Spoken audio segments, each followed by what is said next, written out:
Here they are, folks, the AirPod Pro.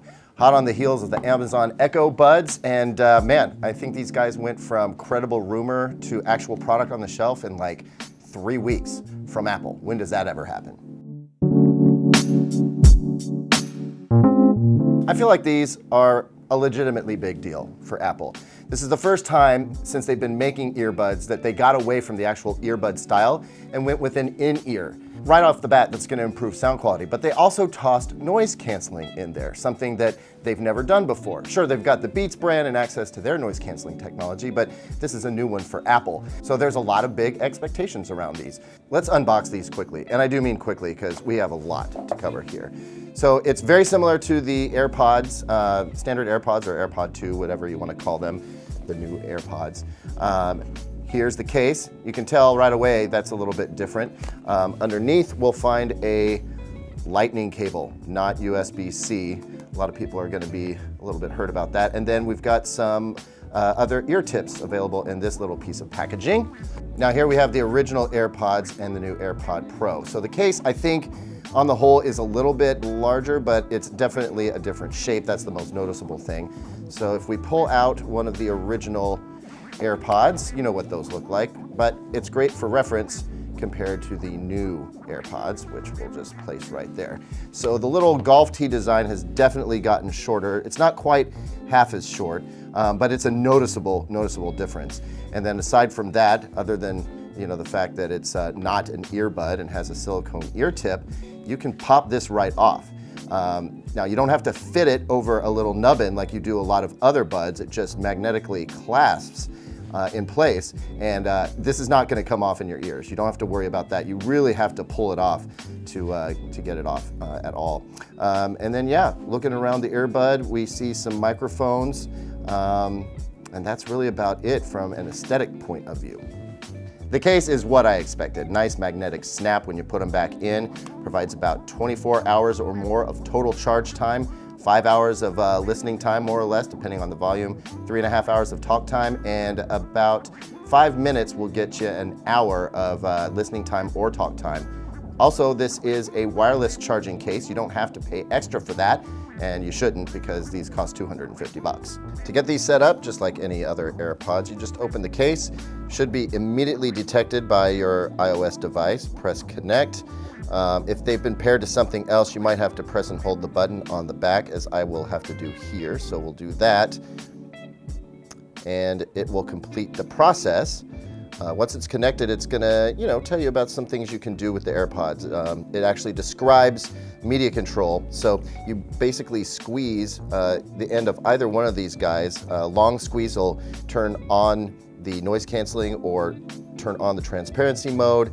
And then of course you can pause and play and skip with a number of different combinations of presses. I'm gonna get back out of here.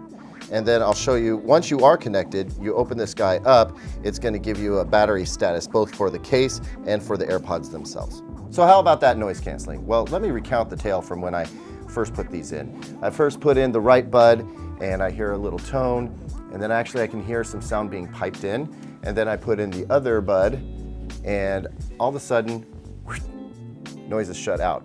And I was immediately impressed, because there's something that happens when you first experience noise canceling, really quality noise canceling. There's kind of a suck out, a little bit of a pressure change going on. It's kind of forceful. There's a high level of effectiveness to it. So I ran right outside and started getting myself into noisy situations by a bus, by the light rail. There's wind whipping by. And from what I could tell, just purely subjectively, it was really, really good. So I grabbed the Sony WF-1000XM3 true wireless earbuds because we know those have some of the best noise canceling in the market for an earbud, and I did an A/B comparison, and I gotta tell you, they're on par. It's a head-to-head race between the two, which totally shocked me. I didn't expect Apple to get noise canceling down so well. The only thing left for me to do at this point is hop on a plane. And if I could, I'd go do that right now, because the true test of noise canceling is when you're on a plane with the whir of the jet engines, how much of that can it shut out, and how good does your audio sound while it's doing all that noise canceling. One of these days, I will do exactly that. But I gotta tell you, for everyday use, the noise canceling on this is fantastic. Light up your music and you're not gonna hear any of your coworkers doing anything. You are locked into your own little world. Everything else is shut out. Now, of course, on the opposite side of noise canceling is pass-through. Sometimes you actually want to hear what's going on around you, whether you're just trying to speak to somebody or you don't want to get mowed down by a bus. This is also very effective. It brings things in a very natural way, a lot like the Solo Pro from Beats. It doesn't sound very digitized, it sounds very natural, and I love that as well. So another win from Apple on that.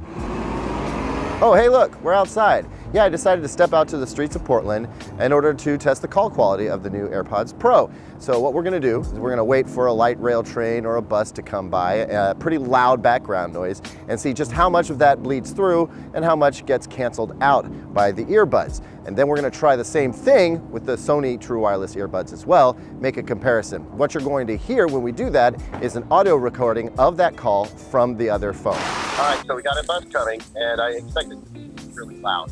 Obviously, we're going to be really close to the engine of this thing. And then stress test for the call quality, how much noise is actually. So the feedback I got from the other end of that call was that the call quality just wasn't that great. So to eliminate the cell signal aspect, we're recording this with the voice recorder on the iPhone, and I'll let you be the judge of whether it's actually better or not. Again, this is the AirPod Pro, recording on a voice recorder on the iPhone, right next to a loud speaker. Okay, all right, now we're trying the same thing with Sony WS-1000. Not only do I have bus press, I also have see how they compare to the brand new AirPods. So as you can hear for yourself, the AirPods Pro canceled out way more background noise than the Sony's did, and in general had a better overall call quality sound. Now let's talk about sound quality, and I gotta be honest with you, I was ready to dump all over these things because Apple just hasn't made a really great sounding product before. Then again, they've never had an actual in-ear headphone either. So I was expecting an improvement in the bass response, but overall, I didn't expect to hear a lot of detail, what have you. I gotta tell you, I am super impressed. The bass response is quality. And yeah, some of that comes from the fact that you're getting a really good seal.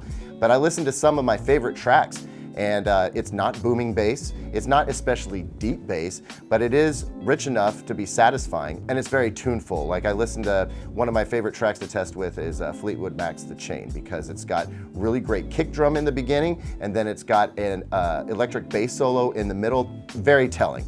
Whether you like the music or not, it's a great test track, and I gotta tell you, it sounded fantastic through the AirPod Pro. The kick drum, you could hear the drum head. It was definitely warbling in there. Just enough of a punch to be meaningful, and then when that electric bass guitar came in, it sounded totally organic. On the whole, the sound quality is really, really good. I actually put it right up against those Sonys. There's a little bit of a difference there. The Sony are maybe just a little bit more refined. I would characterize the AirPods as crisp, which is a word I don't like to use. I hate to use the word crisp, but there is a crispness there to it. There's a lot of attack. There's a little bit of a brilliance to the treble. It shines, but it's not overly harsh. By and large, it's exactly what I think a high-end headphone user would expect from something that costs $250. So again, Apple knocked it out of the park. So who should buy these little guys? Well, first of all, if you're already an AirPods owner and you want an upgrade, these are a significant upgrade, both in terms of sound quality and the fact that they bring the noise canceling. Plus, they're smaller, they're more comfortable, all around a much better product. Now, let's say that you're in the market for true wireless earbuds for the first time. This will be your first purchase. If you're an Apple device owner, absolutely, totally makes sense, works great with Apple devices.